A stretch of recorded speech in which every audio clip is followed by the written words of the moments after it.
Yeah, Darvin, so that starting group, you have Rui and LeBron and kind of Austin specifically all plus 30 in their stretch. What did that tell you about how they played and then kind of the flip side, just the unit that was out there without LeBron and Austin and Rui and kind of as Memphis got back into the game some?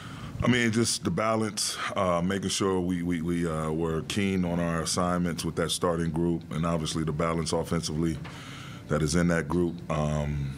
Jackson did a great job, subbing in for A. I didn't really like the fact that he only had 1 rebound. I'm sorry, 7 rebounds. I'm looking at the assists. My apologies, Jackson. But that group that really set a good tone. And then as we came in, I thought we let the whistles or lack thereof get the better of us mentally. Some guys playing downhill thought they got hit. Whether you think so or not, whether they call it or not, you still got to have a next play mentality, as tough as it is. And they were able to make a run. They drew some fouls, they hit some threes, and, they chopped into a lead that we had established. But all in all, coming off last night's game, double overtime, it was a tough win, especially playing against a tough, fast team like Memphis. It's got a lot of shooting. They, throw up a lot of threes. I'm just proud of our guys that we were able to hang on and pull it out. I suppose some of the focus on Rui, just the shooting night with the 7 threes, but second straight double-digit rebounding game. Yeah. Did you challenge him specifically? Absolutely. Okay. Yeah, I've been on him all year about rebounding more, being active on the glass, being an active defender, and not leaking out. He has a tendency to want to take off running, assuming someone else is going to get the defensive rebound, and it stops him from participating. But to his credit, he's heard us loud and clear. I'm not the only one telling him this. His teammates, the other coaches, are all delivering the same message, and he's responding well to it. You told us, I guess, last night that LeBron coming off the Indy game, the ankle was bothering him, so needed some time. But this is another example of where it seemed like he had a little extra pop or movement where there was a chance for the schedule to give him 3 or 4 days. Is that something that you guys have to kind of take into account as you think about managing him for the final 9 games of the regular season? Well, we go according to how he's feeling, obviously, and what's going on with him, and we just take things one day at a time. That's all you can really do. That's it. I mean, there's no more to it. Just communication between Mike Mencius, along with the rest of our performance team, and myself, and RP, and Bron himself, and obviously it's all predicated on how he feels when he wakes up in each day. So we just, put our heads together and come up with a solidified, unified plan, and it's worked out, and it's something we'll continue to do. Darvin, 2 for you. In terms of AD's hyperextended knee, did he get any imaging or anything like that? Is the hope that he'll be back Friday? Yeah, we'll see. We'll see tomorrow. We'll see how it goes tomorrow when he gets up. Okay. And then with Rui, I remember last season LeBron kind of saying a bunch of times, like, when he knows what his job is, when he knows what his role is, that's when he's at his most comfortable. How do you think, him just kind of like being cemented into the starting lineup has enabled him to find his spots, find the places where he can impact you guys, and how valuable do you think he's been as you guys have made this push now to 9 games over 500? I think he's been extremely valuable.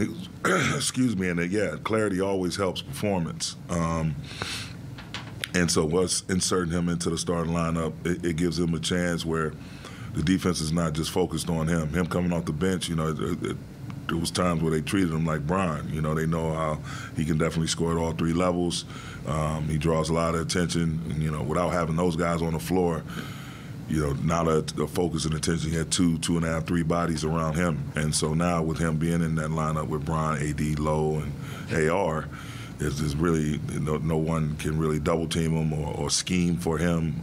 All the scheming is done for Bron and AD and D-Lo and even AR. So if you want to technically call him a 5th option, it's I'll take that any and every day of the week and twice on Sunday because he's a phenomenal elite scorer, and the other parts of his game is starting to come along, but his ability to roam and be in the right spot, knows whether he's shooting a 3 on the backside after a double team, slashing, getting a dunk because of a double team, everything he's doing in transition offensively. It's just, again, they can't have the sole focus of their defensive attention on him because of the people he's in the lineup with. Two for you, Darvin. Fifth consecutive win, I think 17th in the last 24 games. Even with the guys being in and out of the lineup, the guys being injured, do you feel like this group's starting to gel in a way that's similar to how it was the end of last season? Absolutely. I mean, the things we have to do, our laundry list has been simplified, and we know, if nothing else matters if we don't take care of our own business. And, you feel that playoff smell. You have that smell in the air of the playoffs and the postseason rapidly approaching. And so guys are taking their attention to detail to another level. They're taking their performances to another level. And everybody knows that only way we can do it is as a group. No one individual is going to take us to the promised land. We all have to do it man for man. And even understanding early in the season there were injuries, including Rui himself. But seeing how he's performed in the starting lineup and how the group overall has performed with the starting group, is there any part of you that wishes that maybe you went to him as a starter early in the season? I mean, things play out the way they play out. The same could be said, when you're going through different stretches of the season. And I think, whether it's injuries or lack of performance, if the guys struggle going through a tough stretch, it forces you to make different decisions, and you have to, activate different lineups and different schemes or whatever that you feel like in the moment that's going to help you get through whatever rough stretch you're going through.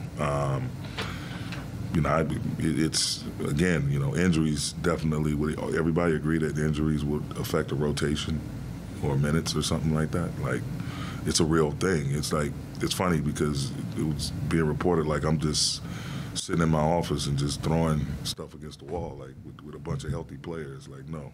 There's a reason why things were the way they were, and I'm just happy we got through those stretches, and now we're in a great place, great space, mentally, spiritually with the group. Physically, we're coming along. Guys are remaining strong, and got the little knickknacks here and there, but we're getting guys back, which is really important, and guys who are working their way back, everything's going according to plan and according to schedule, so we feel good about where we are right now.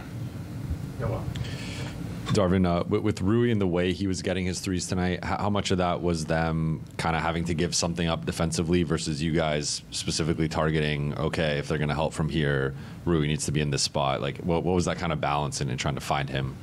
Just, again, him not forcing anything. They all came in flow. They all came in rhythm. And to your point, if Jaren Jackson was guarding him, we know how on alert he is for anything that's coming to the paint.